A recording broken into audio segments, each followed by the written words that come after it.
If like terms appear on the same side of an equation, we combine them first, then solve. We have similar terms here, 4y plus 3y combine to equal 7y,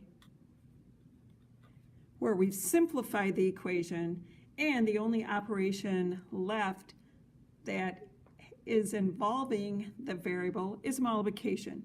Using the multiplication principle, we will undo the multiplication with a division of both sides to maintain equality. 7 divided by 7 is 1, times y is y, and we'll leave our fraction as an improper fraction of -12/7. Should we have an equation where the terms appear on both sides, we will use the addition principle to rewrite all like terms on one side. As long as we use the addition principle, it doesn't matter if we add a y to both sides, which would eliminate a y here and bring the terms all on this side, or whether we would add a 3y to both sides.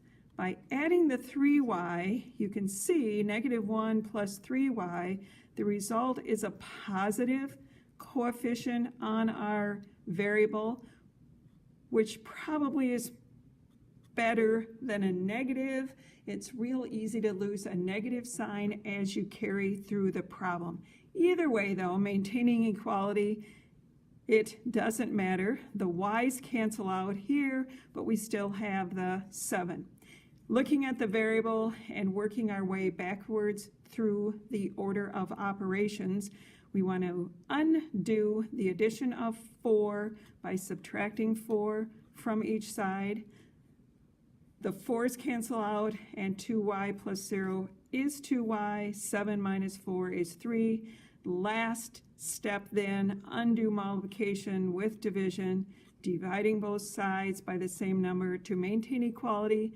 2 divided by 2 is 1, 1 times y is y, and again we'll leave this answer as an improper fraction of 3/2.